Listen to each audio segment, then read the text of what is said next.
PKS Kota Tangerang kelompok 4 ingin membuat simulasi video praktik baik terkait supervisi akademik. Saya Fitria Heri Winahyu berperan sebagai guru yang diobservasi. Saya Rufiana berperan sebagai kameramen 1. Saya Nina Agustina sebagai kameramen 2. Saya Wati Sukmawati sebagai editor 1. Saya Yani Faida sebagai editor 2. Saya Novi Nurhaini sebagai kepala sekolah. Selamat menyaksikan, semoga video yang kami buat menginspirasi untuk generasi berikutnya. Terima kasih. Wassalamualaikum warahmatullahi wabarakatuh.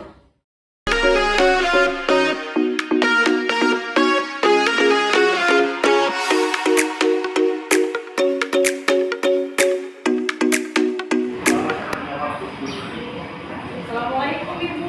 Waalaikumsalam Bu Fitri. Ya, silakan duduk ya Bu Fitri. Iya. Bagaimana kabar hari ini? Alhamdulillah Bu, sehat Bu. Iya. Rasanya gimana nih hari ini mau disupervisi? Agak deg-degan sih Bu. Iya. Hari ini kita akan mengadakan supervisi akademik.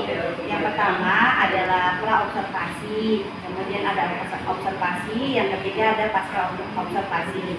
Nah, baik, terima kasih sudah meluangkan waktunya. Hari ini kita akan bahas rencana pembelajaran Ibu untuk kelas 1. Tujuannya apa sih, tujuan pembelajaran yang bermakna kritis dan menyenangkan? Apa tujuan pembelajaran Ibu yang ingin Ibu capai? Baik Ibu, kalau sebelumnya Ibu mungkin sudah cek modul ajar saya yang sudah saya kirim ya Bu ya? Iya. Nah, di situ tujuan pembelajaran yang saya tulis adalah siswa mampu menjelaskan konsep ekosistem dengan bahasa mereka sendiri. Nah, caranya itu dengan nanti kegiatannya mereka membuat peta konsep, kemudian merefleksi keterkaitan ekosistem dengan kehidupan sehari-hari. Oh, baik, bagus sekali ya. Dan apa strategi pembelajaran yang Ibu pilih untuk mencapai tujuan ini? Saya sih rencananya mau menggunakan project based learning, Bu. Jadi saya akan memberikan video untuk ditonton siswa. Videonya itu berupa fenomena kerusakan ekosistem. Lalu siswa saya ajak untuk berdiskusi kelompok, membuat peta konsep. Dan nanti di akhirnya akan merefleksi secara bersama-sama tentang upaya menjaga ekosistem di lingkungan sekitar. Wah, luar biasa ya, bagus sekali. Medianya apa yang digunakan untuk mendukung aktivitas siswa di kelas Ibu Fitri? Baik, media yang saya gunakan itu berupa ada video Bu, video terkait kerusakan ekosistem, kemudian ada LKPD juga, kemudian saya menggunakan kertas pleno juga Bu untuk membuat peta konsep seperti itu Bu. Oh, baik. Nah, sekarang bagaimana cara Ibu menilai keterampilan tujuan pembelajaran Ibu, pembelajaran belajar siswanya? Tetap capaian tujuan belajar mungkin ya. Ya, baik, saya sudah menyiapkan buku untuk menjadi acuan saya memberikan penilaian terkait penjelasan siswa, kemudian peta konsep yang mereka buat, serta membuat refleksi secara tertulis Ibu. Oke, hebat ya Bu Fitri ini. Nah, untuk observasi nanti kita sepakati nih fokus pada aktivitas siswa ketika membuat peta konsep, mengaplikasi, dan saat refleksi merefleksikan ya. Setuju Bu Fitri? Ya Bu, setuju Bu. Iya, silakan ya. Nanti kita observasi di kelas. Baik Bu, terima kasih. Mohon arahan dan bimbingan ya Ibu ya. Ya, terima kasih juga Bu Fitri. Silakan melanjutkan aktivitas lagi di dalam kelas ya Bu Fitri. Baik, terima kasih Bu. Saya Ya. permisi ya Bu. Ya Bu. Assalamualaikum Bu. Waalaikumsalam.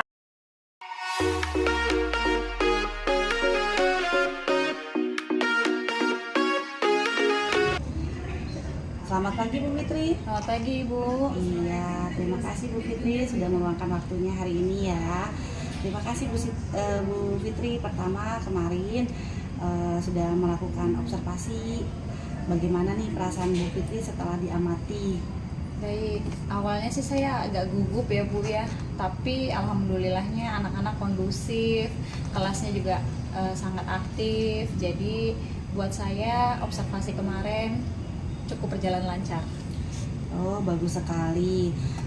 Saya juga mencatat tuh siswa yang aktif saat diskusi, terutama ketika membuat peta konsep. Menurut Ibu nih, apa yang sudah berhasil dari pembelajaran yang tadi Ibu terapkan? Baik, kalau saya lihat pembelajaran kemarin itu, saya melihat mereka itu mampu Bu menjelaskan ekosistem dengan bahasa mereka sendiri. Kemudian peta konsep yang mereka buat itu juga cukup lengkap.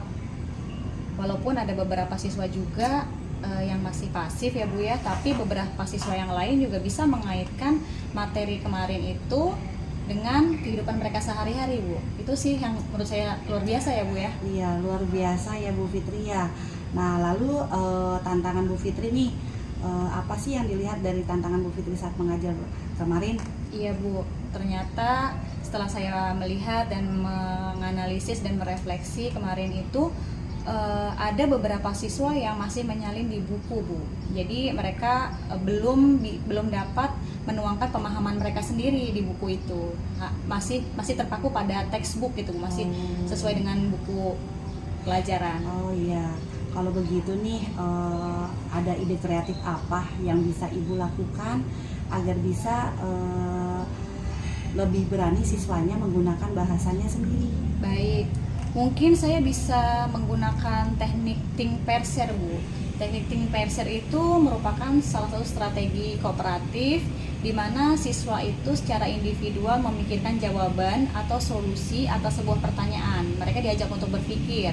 Kemudian mereka berdiskusi secara berpasangan untuk bertukar ide atau pair-nya itu Bu.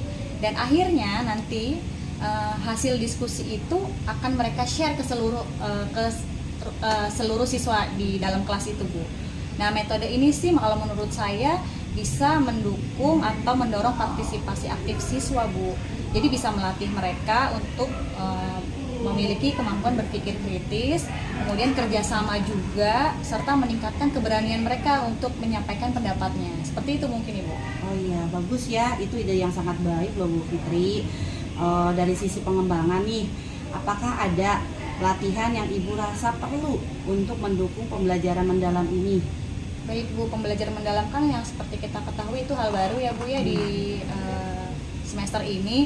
Jadi saya ingin lebih banyak tuh Bu pelatihan terkait pembelajaran mendalam, baik itu dari strategi, metode, kan yang seperti kita tahu ada PJBL, ada PBL. Nah, jadi menurut saya pelatihan itu bisa mendorong saya untuk bisa memiliki kompetensi dan untuk menerapkan di lingkungan sekolah Bu. Begitu Bu. Oh baik, saya lihat ya selama diskusi siswa yang kemarin saya perhatikan hanya 3 siswa yang dominan, sementara lainnya cenderung pasif. Saya sarankan Ibu membagi peran di setiap kelompok. Misalnya ada penulis, penyaji, penggambar. Dengan begitu semua siswa punya tanggung jawab masing-masing. Selain itu refleksi siswa sudah bagus, bisa diperkuat lagi dengan meminta mereka memberi contoh nyata di sekolah.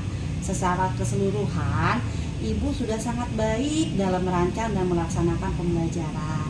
Baik Ibu, terima kasih sarannya. Memang betul pembagian tugas di setiap kelompok itu sangat penting. Jadi untuk bisa setiap kelompok itu memiliki beban kerja yang sama. Setiap orang dalam kelompok itu memiliki tanggung jawab untuk menyelesaikan pekerjaannya. Jadi kelompok itu saling bergotong royong, saling berkolaborasi untuk menyelesaikan tugas-tugasnya. Begitu baik Bu, terima kasih masukannya. Saran Ibu sangat membantu untuk kegiatan pembelajaran saya yang akan datang. Insya Allah saya akan memperbaikinya Bu. Ya baik Bu Fitri, terima kasih untuk waktunya. Mudah-mudahan Ibu kedepannya lebih baik lagi dan bisa menularkan dan berbagi praktik dengan teman-teman semuanya. Ya, terima kasih Bu ya kesempatannya.